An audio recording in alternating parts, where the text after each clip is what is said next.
Hi guys, it's Mary here, and I feel like saying welcome to my pigsty. Instead, you know how Anna from Indiana says welcome to my bathroom? Well, welcome to my pigsty.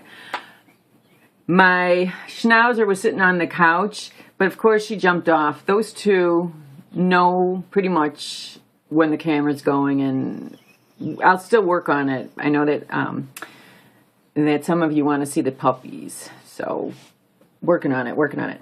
Today will be, maybe I'll talk about my job, but definitely I want to say I love this Iman palette so much. You could see I love this palette so much that I actually am using a primer now so that the makeup does last longer. Having said that, I want to, did I tell you? I'm already losing it. I'm going to do a book review per Penelope Summers' channel. She had requested a book review. And then I was also asked to do a perfume review from A Scott on the Loose, which I will comply with. So without further ado, because it's Memorial Day, where in the United States we remember the brave women and men who've made the ultimate sacrifice, I am going to review, instead of The Prime of Miss Jean Brodie, instead I read The Good Thief, a novel by Hannah Tinty. I don't know much about her. She wrote a series of short stories called Animal Crackers, which I probably read and didn't remember because I read so much. And she has won a Penn Hemingway Award. The best way I could describe this book, I don't want to reveal too much in case you want to read it. The Good Thief is Oliver Twist meets Of Mice and Men. That's all there really is to say. It is written superbly, though. I get kind of hacked off when sometimes writing becomes disjointed. This is just written so beautifully. And it's about an orphan and, you know, a series of maybe a year of his life. You will meet the strangest characters in this book. And it's like Terry Pratchett consulted on this book.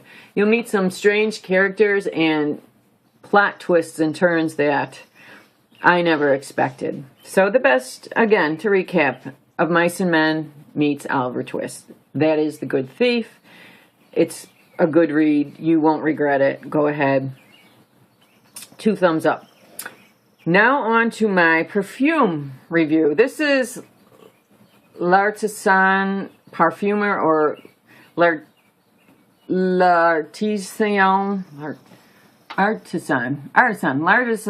Parfumer.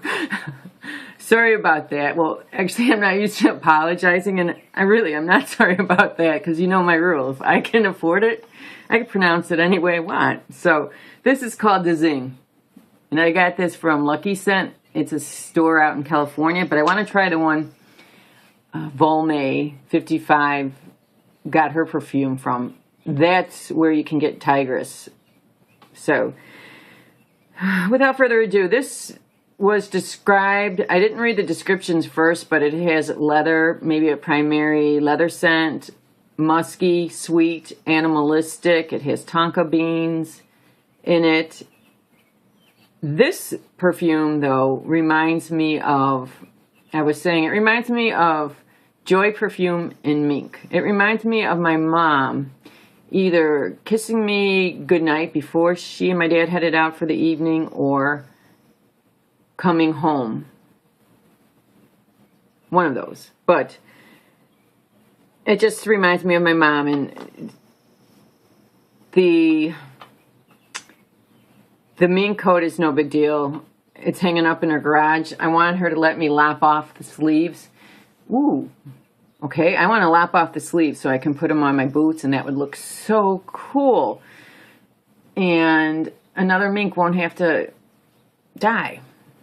So what I think I'm going to tell her is, I'm going to make your mink coat into a vest.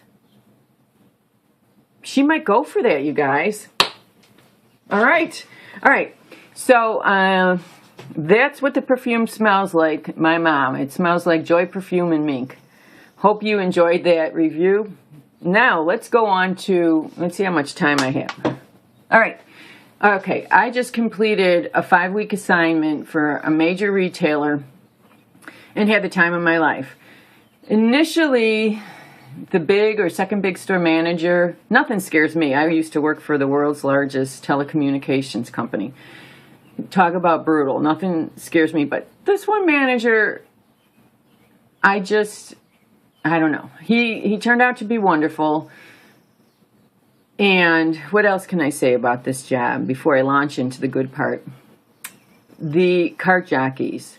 You know how the Evans Scholars, a caddy will get scholarships in the United States? If you were a caddy on a golf course, you qualify for an Evans Scholarship. They should have a scholarship for cart jockeys. I'm telling you, I'm like a big stickler for when you drive, use your turn signals. Don't cut through parking lanes. That always drives me nuts. I'm an extremely courteous driver. Sitting here in this garden parking lot, watching what the cart jockeys go through, I'm telling you, if someone doesn't use their blinkers, or if I see, and these are not the companies, the store's customers, these are customers whipping through like the disability parking spots to get a closer spot, even though you have your turn signal on to get that spot. These are not the customers of this particular membership. Many of you are members, perhaps, of this store. The members of this store, I love them. They all dress nice. They're all real nice. It's just a real nice place to work. So having said that, and I'll say this too, I haven't offended anyone that I know of. I've had a great time. I've gotten compliments, and that's why the manager doesn't scare me anymore. He was telling my boss how, she gets lots of compliments, and one of the guys who was really teed off because every year this nursery causes more work for him and his division, and they have numbers to meet, so he's not a happy clam. But when he sees me out there, and some people buy like a cartload of plants, he's like high-fives me. He's like, oh. So having said that, here's some of the things I do. Okay. Whiny children, I let them water the plants for me. Like, I teach them properly from underneath the plant. Don't damage the plant. Good children, I always have a bag of candy around there somewhere. I let their mom or dad or whoever is with them pick out candy for the kids. Anyone who walks by, you should greet them. Thank you for visiting, blah, blah, blah. I'm like, hey, baby pumpkin, or hey, kids. And we have to provide a daily report to the boss. She likes hearing what goes on out there. And I could tell you what people buy, but not only what they buy, but who they are. They are an old couple living in sin, and he drives a zippy convertible, or she's a dentist, or I don't know, I like chatting with all the customers. I'll tell one woman cannot for the life of her grow blueberries, and I'm like, don't buy mine then. Don't buy them. If you can't grow blueberries, don't buy them. I said, but I can tell you, this is what a blueberry looks like. The white, they look like little cockle shells before they turn into fruit. This year, you will have blueberries if you buy this plant, though. I said, but you have to get 2 different varieties. So go get another plant somewhere else.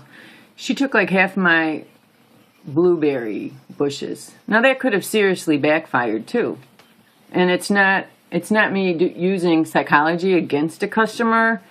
It's just like, I'm not going to, or when someone says, do you have any Kim hydrangeas?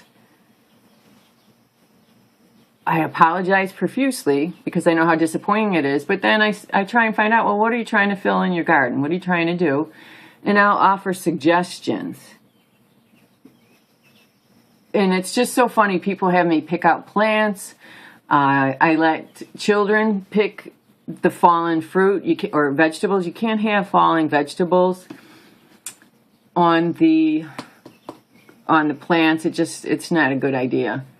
So what else do I do then? Oh, I aim the hose at the husbands, and I ask the wives if they're good husbands. I give people parking lot lessons. I let them know you have to use your blinkers, no going through traffic. Otherwise, if I see you, I'm going to move really slow when I walk across that parking lot with the hose. So it's all around a good time. And the plants were phenomenal. They were really, really good quality plants. So anyways, I hope you enjoyed. Thanks for watching.